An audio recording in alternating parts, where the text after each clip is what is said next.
The night it happened, I learned that betrayal does not always arrive with shouting or slammed doors. Sometimes it comes in a single sentence that cuts clean through years of loyalty, leaving a silence so sharp it feels like the air has turned against you.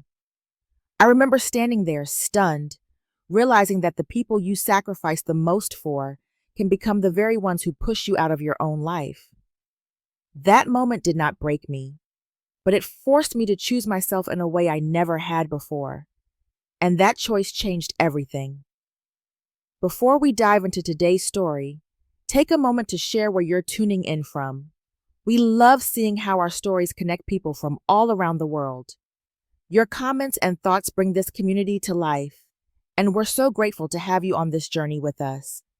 If you have not already, do not forget to subscribe and turn on notifications so you never miss a new story. Now, grab a cozy seat, maybe a cup of coffee or tea, and prepare yourself for a tale that will captivate your heart from beginning to end. Let's begin. I have lived in Santa Fe long enough to understand how silence settles into the walls of an adobe home. On the night of Thanksgiving, that silence clung to the corners of my dining room, even as I tried to fill the space with warmth. I set the last candle on the long pine table Henry crafted decades ago, smoothing the runner stitched with desert colors. The glow reflected off the clay walls, turning everything gold and nostalgic. I breathed in the scent of sage and the cornbread cooling on the counter and told myself that tonight would feel like family, even if only on the surface. My name is Margaret Archer, though everyone calls me Maggie. At 63, I have grown to appreciate the steadiness of routine, especially on holidays. I place the handwritten name cards beside each plate, tracing Daniel's with my thumb. I left Anna's card on the table anyway, even though she had already called from Denver to say she could not make it home. Her voice lingered with me, gentle and apologetic, so different from what waited in the next room. The turkey rested on the carving board, steam rising softly from the sliced breast. I had checked it twice already, a habit Henry used to tease me about. He always said I cooked with more commitment than most people put into their marriages. I smiled at the memory and adjusted the silverware one last time. Daniel entered first, carrying a glass of red wine that sloshed dangerously close to the rim. He gave the room a quick glance, the sort that assessed instead of appreciated. His shirt was wrinkled, and his expression held that impatient tightness I had come to recognize too often. Without truly looking at me, he muttered something about my cooking too much. I answered simply that I wanted everyone fed. He shrugged and reached for a roll before the meal had even begun. Izzy arrived moments later. She never simply entered a room, she made an appearance. The diamond necklace around her throat caught every light in the house, as if it had been polished solely for tonight.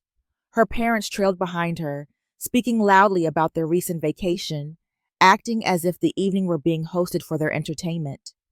I pulled out chairs for the grandchildren while they continued their stories without acknowledging the effort. I tried to keep the atmosphere steady.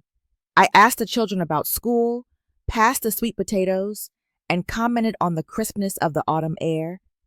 But it was impossible not to notice how often Izzy touched her necklace or how Daniel drained his glass faster than I could refill the water pitcher. A folder labeled Deed and Property Documents rested on the side table where I usually kept household notes, and I caught Izzy glancing at it more than once. Something in her gaze tightened the skin along my spine, though I said nothing. Dinner moved forward in uneven steps, laughter from the children fading each time the adults fell into strained silence. I felt like a guest in my own home, a place once filled with Henry's easy presence and the sense that no matter how hard life became, we were anchored together. Now the anchor felt loose. Daniel leaned back in his chair, swirling the wine at the bottom of his glass. When he finally spoke, his voice rose sharper than the clatter of cutlery. He said the greatest gift I could give tonight would be leaving. The words did not need to be shouted to strike. For a moment, The room held its breath. Izzy looked down, not startled, not confused, but prepared. I stood slowly, steadying myself with the back of the chair. The house did not feel like mine in that moment, but the silence that followed belonged entirely to me. If you're still watching and this moment hit you as hard as it did me, please comment number 1 below to let me know you're with me. Now, let's move on to chapter 2. The cold air outside my house felt almost merciful compared to the heaviness I left behind at the table. When I stepped onto the driveway, the night in Santa Fe was star-filled and incredibly clear, the kind of sky Henry used to pause and admire. I pulled my coat tighter around me as I walked to the car, each step steady, each breath sharper than the last. I did not slam the door. I did not cry. I simply turned the key and allowed the silence to settle inside the vehicle, refusing the urge to fill it with music or noise. Noise was exactly what I had walked away from. The roads leading out of town were nearly empty. The headlights stretched ahead of me across the desert, illuminating sagebrush and long shadows. I passed houses lit with warm holiday glow, families gathered inside, unaware of the small fracture happening within the walls of my own home. My hand stayed calm on the steering wheel, the kind of calm that does not come from peace, but from exhaustion. I needed space, and tonight, distance felt like the only real kindness available to me. I found a small motel on the outskirts, a place Henry and I once joked about staying in during a thunderstorm years ago. Its neon sign buzzed and flickered, painting the parking lot in pulses of pink and blue. I turned off the engine and sat there for a long moment, letting the weight of Daniel's words settle into the quiet. The greatest gift tonight would be me leaving. It did not matter if he had been drinking. It did not matter if he regretted it now. He had said what he meant in the moment he felt bold enough to let it out. My phone vibrated against the console. The first voicemail came from Daniel, his voice lower, thick with the edge of fading alcohol. He spoke about stress and a long week and the holiday pressure. It was not an apology, only an attempt to manage the consequences of his own outburst. I let the message end before the second one arrived from Izzy. Her tone was sweet enough to coat glass, speaking about misunderstandings and the house feeling crowded. It was the same tone she used whenever she wanted something from me. I did not respond. The air outside the car felt sharp as I stepped out. I walked toward the motel office, passing a small older couple walking a dog. The man paused and asked if I was all right. His voice carried genuine concern, simple and gentle. I told him I only needed some air. The woman nodded knowingly, and they continued on. It struck me then that strangers had offered me more tenderness in 10 seconds than my own family had given all evening. Inside the motel room, the smell of old coffee and cleaner greeted me. The bedspread was thin, the lamp leaned slightly to one side, and the carpet had faded lines from years of luggage being dragged across it. Still, the room felt like a barrier between me and the chaos I had walked away from. I hung my coat on the back of a chair and sat on the edge of the bed, letting my shoulders sink for the first time all night. More messages lit up my phone. Daniel urging me not to overthink, Izzy suggesting we clear things up in the morning, neither willing to acknowledge the wound they had created. I placed the phone face down and studied the quiet around me. For the first time in a long time, I could hear my own thoughts without interruption. I understood, sitting there in that dimly lit room, that none of this was sudden. It was not a single comment at a holiday table. It was accumulation. It was entitlement. It was the slow erosion of boundaries I had allowed for too many years. I decided then that I would return home in the morning, but not to smooth things over. I would return to claim authority over my own life again. Tonight, the distance was necessary. Tomorrow, the decisions would be mine.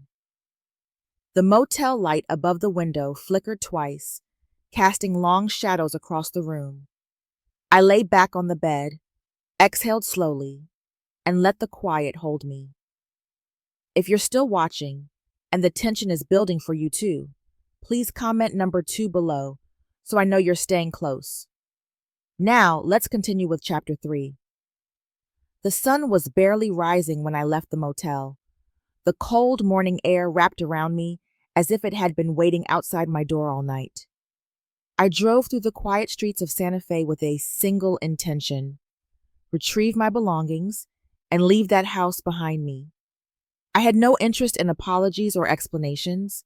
I wanted closure, not conversation. The weak motel coffee still lingered on my tongue, bitter and hollow, much like the way my home had felt on Christmas Eve. When I pulled into the driveway, the house stood unnervingly still, as though it had held its breath since the moment I walked out. I stepped inside without knocking. The scent of something simmering in a pan drifted from the kitchen, but it did nothing to warm the atmosphere.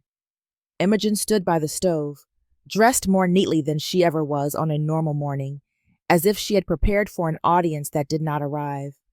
Her shoulders stiffened when she heard my footsteps. The small, strained smile she gave me made it clear she had rehearsed it. I offered no greeting. My eyes moved past her, scanning the counters. That was when I saw it. A thick manila folder sitting too close to the edge, angled as if it had just been shoved there in a hurry. The handwriting on the sticky note said, "Property documents." My stomach tightened, not out of fear, but recognition. I had seen paperwork disappear and reappear too many times lately. I asked Imogen what it was. She reacted too quickly, reaching for the folder as if she needed to defend it. Her voice wavered, and although the words were soft, the trembling underneath was unmistakable. She said it was nothing important, only something they were organizing. Her insistence made it clear it was everything but harmless. Footsteps approached, and Daniel Jr. appeared in the doorway. His face held the guilty tension of a man trying to act calm, while knowing calm was no longer an option. He attempted to explain that they had been trying to help with future planning, that they wanted to lessen my responsibilities, that they had my best interest in mind. None of these excuses touched me. I watched their expressions instead, watched the way their eyes darted between me and that folder. Fear makes the truth obvious. I asked them to open it. Imogen refused. Daniel Jr. avoided my gaze entirely. Their reactions told me more than any document ever could. Something inside me settled then. Not agitation, not anger, but clarity. I walked past them without another word. Upstairs, the guest room looked as if someone had entered quietly, touched everything, and left before being caught. Drawers that always aligned perfectly had been nudged out of place. Papers had shifted. My small wooden jewelry box, the one Henry gave me on our 20th anniversary, sat open by half an inch. The safe beneath the closet shelf had fingerprints on the metal edge. Nothing was missing, yet everything had been disturbed.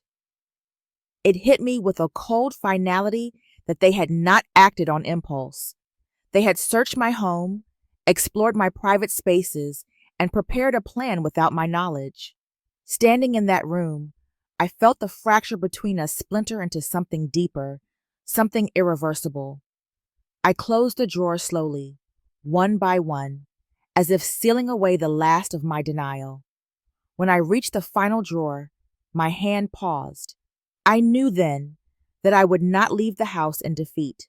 I would leave on my terms, and before doing so, I would understand exactly what they had set in motion. This was the first blow, and I was done pretending not to feel it. If you're still watching and you can feel the storm forming beneath the surface, please comment number 3 below to show you're following every step. Now let's move to chapter 4. When I walked back downstairs, the house felt smaller than it ever had. Every step I took seemed to echo against the walls, as if the place itself sensed the shift inside me. Whatever wound had opened in me last night was no longer bleeding. It had become something sharper, something steady. I was done feeling confused. I was done guessing. I wanted the truth, and I wanted it in plain sight. Imogen stood near the kitchen island, her hands smoothing the fabric of her sweater again and again. It was a nervous habit I had learned to read long before she ever called me Dad. She tried to greet me with a voice softened for effect, but the strain underneath it was unmistakable. She suggested that we sit down and talk, the kind of invitation meant to sound calm, but used only when she wanted control back on her side of the table. I did not move toward the chairs. I simply watched her. Daniel Jr. came from the hallway, rubbing the back of his neck and avoiding my eyes. The two of them looked like they had been arguing before I came downstairs. Their expressions held the guilt of people who had tried to agree on a single story but had not rehearsed it long enough. He tried to tell me they were only trying to help, that the house had become a lot for me, that they were stepping in because they cared. The words felt like they were pulled off a script, brittle and hollow, the same ones he had used months ago when I noticed bank statements moved from where I had placed them. I did not raise my voice. I did not accuse. I asked them one simple thing: show me every document they had touched. The request hung in the air like a challenge neither of them could accept. Imogen stared at the sink as if an answer might float up from the drain. Daniel Jr. shifted from foot to foot, trapped between protecting his wife and recognizing the line she had crossed. They said nothing, and their silence said everything. My mind began connecting dots I had ignored for far too long. The misplaced mail, the envelopes already opened when I returned from errands, the business card from a lawyer I did not know, half hidden beneath old receipts, a medical pamphlet about cognitive evaluation that neither of them ever mentioned, Imogen arranging my office drawers under the guise of helping organize. All of it felt like threads of a web I had not realized was around me until now. I told them both to step aside so I could go through my own home in peace.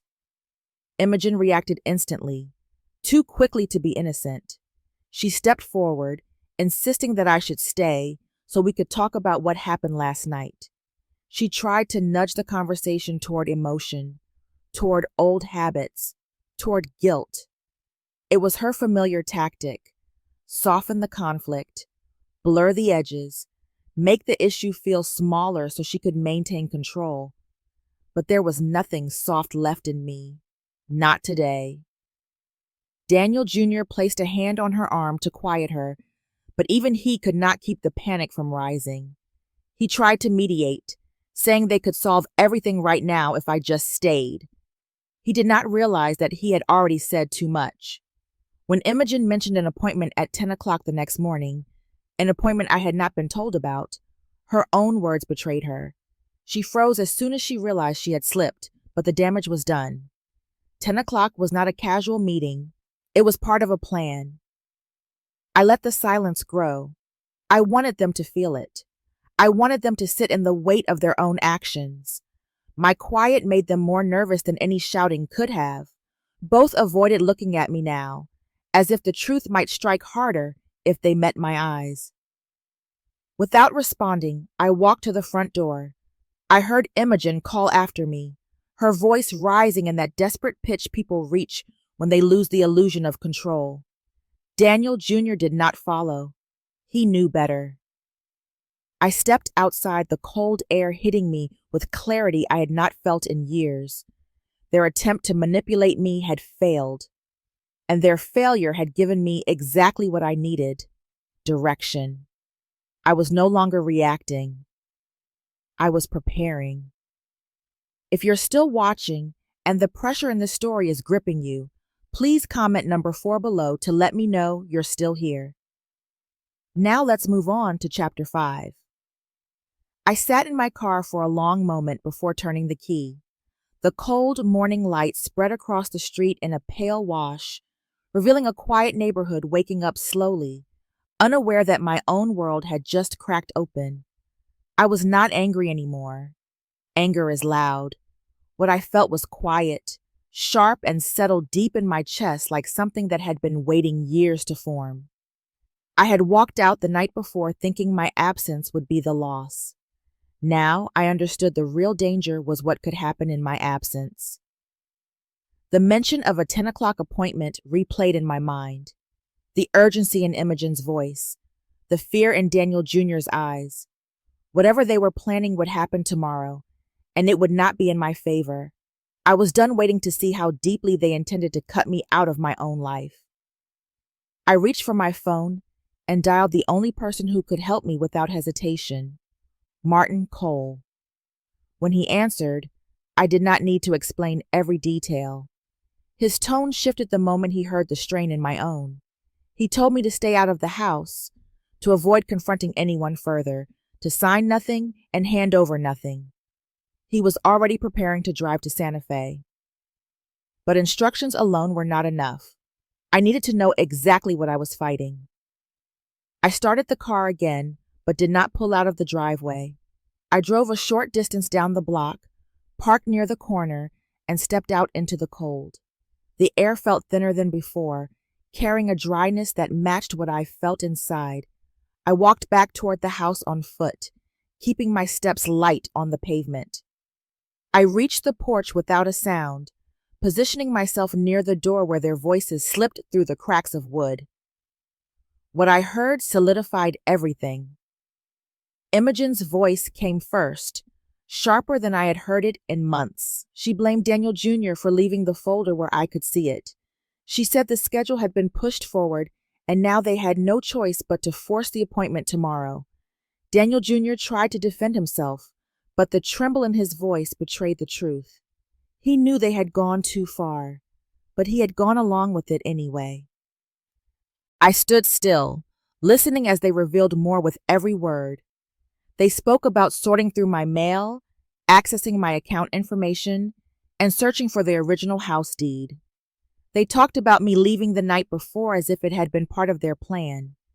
They believed creating distance would make me easier to maneuver. The realization did not shock me. It clarified things instead, as if someone had wiped a fogged mirror clean. Then came a name I had never heard before, Mr. Donner. Imogen said he had prepared all the documents needed to transfer management of my property and financial authority. She said everything would be finalized in tomorrow's appointment. Hearing another person involved, a stranger, made the situation feel colder, more calculated. They had not just crossed a line. They had built a path and walked it together. I stepped back from the door, each footfall firm and certain.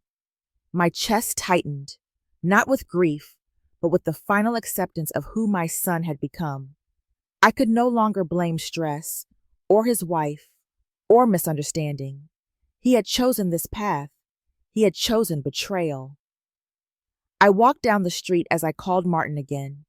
I told him everything I had heard, every detail, every hidden intention. His response was calm and decisive. He said these actions were not mere family conflict.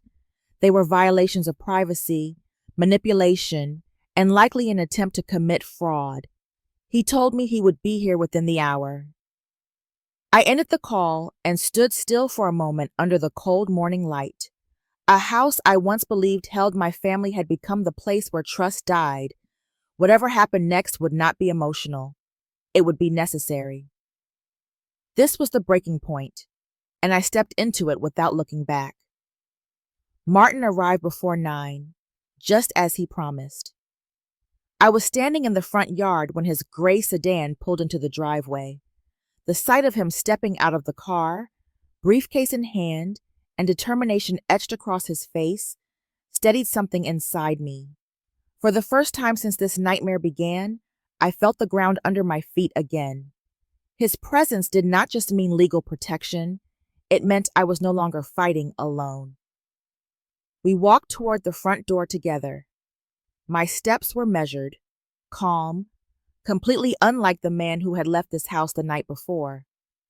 When Daniel Jr. opened the door, the shock on his face was instant and unmistakable. His gaze flicked between me and Martin, and in that small moment of hesitation, he revealed everything. He had expected a fragile man returning to negotiate. Instead, he faced someone who had arrived with reinforcements. We stepped inside without waiting for an invitation. The shift in the air was immediate. Imogen sat at the dining table, dressed as if attending a business meeting. Across from her sat a man in a dark suit, posture straight, expression polished. A thick folder lay open in front of him. This had all been prepared well before I walked in. The performance was only surprising in how transparent it looked in daylight.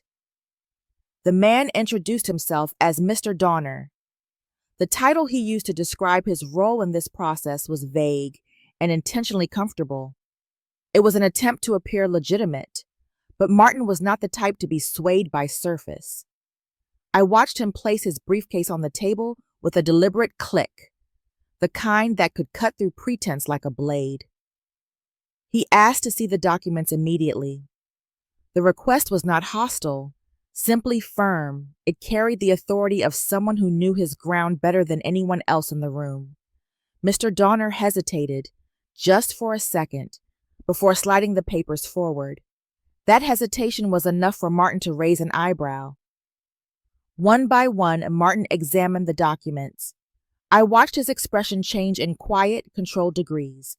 First, a slight narrowing of the eyes, then the tightening of his jaw. He lifted the first paper, the supposed medical evaluation declaring diminished mental capacity. The signature at the bottom belonged to a physician who had passed away years ago. Martin did not have to say anything. The truth was bold and ugly on the page. He moved on to the next document, one granting Daniel Jr. and Imogen full authority over my property. The signature was meant to be mine, but anyone who had seen my handwriting even once could tell it was forged. The final page was a transfer of property management dated for that very morning. The timing revealed everything. It was meant to be final before I could stop it. Then came the twist even I had not anticipated. Martin examined the business card of Mr. Donner, checking the registration number against his own internal catalog. His voice was quiet, but deadly steady when he stated that no such licensed attorney existed in the state. The man across from us stiffened, his polished manner cracking. Imogen paled, and even Daniel Jr. looked blindsided. He had clearly believed she was working with someone legitimate. It was Martin who broke the silence, stating plainly that these actions were not misunderstandings, but crimes. I did not need to raise my voice. My calm had become its own weapon. Imogen tried to justify, saying everything was meant to help me, but her words fell apart under the weight of the forged signatures, hidden meetings, and deceit. I made my choice in that moment. They would leave my home, or the police would handle it. The defeat in Daniel Jr.'s face was immediate. Imogen tried to negotiate, but she no longer held control. Martin closed the folder, gathered my real documents, and handed them to me. We walked out together. I locked the door behind us, leaving the two of them standing in a house that had never truly belonged to them. I did not look back. The decision was final, and for the first time in months, I felt the strength of it settle inside me like truth. This was the moment I chose myself. If you're still watching, and the turning point shook you as much as it did me, please comment number 6 below so I know you're with me. Now, let's continue to Chapter 7. When Martin and I stepped out of the house, the morning light felt almost too calm for what had just happened inside. The door closed behind us with a soft click, but the weight of it settled in my chest like a final verdict. The silence on the front lawn was thicker than the tension that had filled the dining room moments earlier. I breathed in slowly, allowing the cool air to move through me. I knew nothing in my family would look the same after today. Something essential had broken, and I could not pretend otherwise anymore. We walked to Martin's car together. He opened the passenger door for me and reminded me in a steady voice that the next step was not emotional, but procedural. This was no longer about betrayal alone. It was about ownership, identity, and law. As we drove away, Santa Fe passed by in quiet rows of adobe homes and winter-dry trees. People walked dogs, carried groceries, and lived their mornings unaware that a father had just confronted the most painful truth of his life. The world looked peaceful, almost indifferent, and I found a strange comfort in that. We arrived at the administrative building, a wide structure with glass panels that reflected the pale sun. I followed Martin inside, feeling more grounded than I had in months. When we approached the property registration counter, the clerk looked up with a composed smile that shifted the moment she read my name on the form Martin handed her. Her expression tightened with recognition, and she said she had a file waiting for me. She explained that a property transfer request had been submitted the previous afternoon with my signature on it. I felt the phrase settle like cold metal in my stomach. Hearing it confirmed what I had suspected, but the reality of it still carried an ache I could not hide. I told her I had not signed anything. She nodded gently, as if she had expected that response. She turned the screen toward us, showing the scanned document. The signature was mine in shape only. The strokes were off, the pressure wrong, the flow unnatural. A stranger might have been fooled, but not someone who had written his own name for decades. Martin leaned closer, analyzing every line. He asked who had filed it, and she gave us a name that was unfamiliar to me. Another man, another participant in the scheme. I felt the betrayal deepen, not in volume, but in clarity. Then came the second blow. The clerk scrolled further and revealed that a second request had been submitted 30 minutes after the first. Same property, same signature, same attempt to remove me from my own home. It was a backup plan in case the first failed, meaning they had expected obstacles. They had prepared for them. That knowledge carried a finality that hurt far worse than anger ever could. She printed the forms to cancel both requests and handed me the fraud reports. My hand did not shake as I signed. I wrote each letter slowly, making sure the truth was recorded in my own handwriting this time. Martin reviewed everything and confirmed it was done properly. When the clerk stamped the final page, she told me that the system had automatically added a security flag to my property. From now on, no changes could be made without my physical presence. It was protection born from violation, but protection nonetheless. When we stepped back outside, the air felt different. Not lighter, but steadier. I was no longer reacting to their actions. I was undoing them. The consequences were only beginning, and I knew this path would be long, painful, and irreversible. But for the first time, I felt I was choosing the right direction. Martin paused beside me before unlocking the car. He said the investigation ahead would be difficult. I nodded. I knew it would be, but I also knew something else. I was not the one who should be afraid of what came next. When I returned home that evening, the house felt strangely open, as if the walls themselves were relieved to breathe again. I stood in the entryway for a long moment, listening to the quiet. No door slamming, no hurried whispers behind closed rooms, no footsteps that did not belong.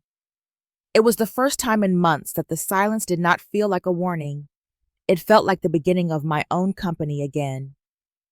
Martin arrived not long after, and a locksmith followed soon behind him. I watched from the hallway as each old lock was removed and replaced. The metallic clicks echoed through the space like small declarations of freedom. Every turn of the screwdriver reminded me how easily I had allowed my home to become a place where others walked with entitlement.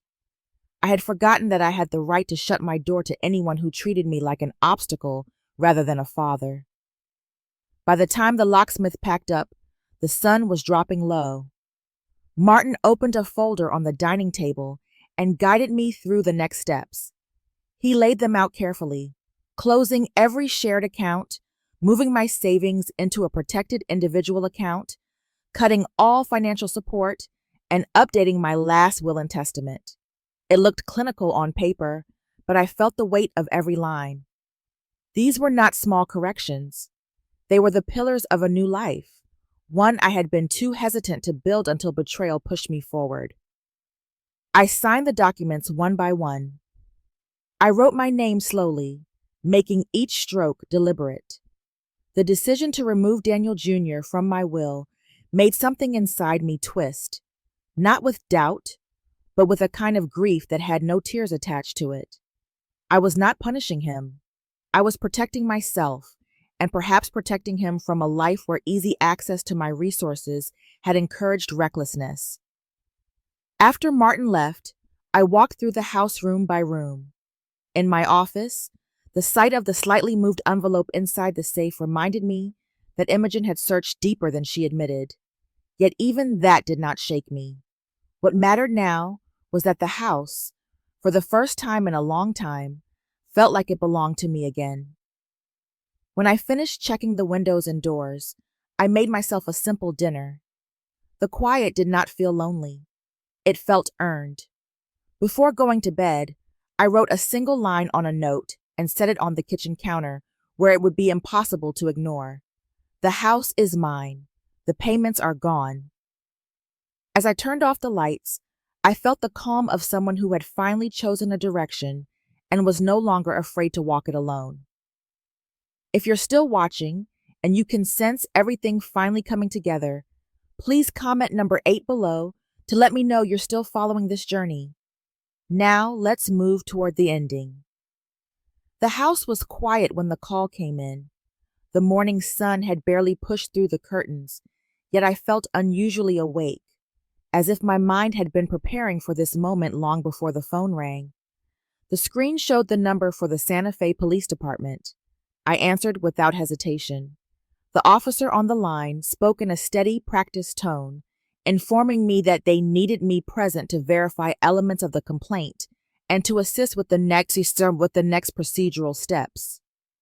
I thanked him and hung up. Martin arrived within minutes, as if he had been waiting outside since dawn. The drive to the station was silent but peaceful. I watched the city move into the day, unaware of the storm that had broken inside my family. When we walked into the station, the coldness of the building felt appropriate. The detective met us quickly and guided us through a series of halls before stopping outside 2 interview rooms. He explained that Daniel Jr. and Imogen had both been brought in and separated to prevent any influence between them. Hearing their names spoken in that official setting cut deeper than I allowed myself to show. The detective then invited me to observe from behind the glass as they were questioned. I stood still, hands folded, prepared for whatever truth would unfold. The investigator placed the forged documents on the table in front of each of them. Their reactions were entirely different. Imogen's composure crumbled almost immediately, panic rising in every gesture. Daniel Jr. looked stunned, as if the reality of his own signature had only now become clear to him. When the detective asked for confirmation, I simply nodded. It was not an act of revenge. It was an act of recognition. The path they had chosen needed to be acknowledged without excuses or the softening that parental instinct often brings. The weight of that truth landed on my son. He looked toward the glass, unable to see me, but something in his expression told me he felt my presence. In that moment, I realized the consequences had finally reached him in a way words never could. After the questioning ended, Martin explained the next legal steps. It felt surreal to discuss hearings and statements when only a year ago my life had been marked by family dinners and attempts at peace. We left the station together, stepping into bright, cold sunlight. When I returned home, Natalie and the children were waiting. They did not ask for details. Their quiet presence filled the space with something that felt like healing. Standing in my living room, I understood that the outcome was not victory or defeat. It was clarity, painful but necessary, and it was finally mine. I woke before the sun, not because of fear or tension, but because the morning felt gentle enough to welcome me.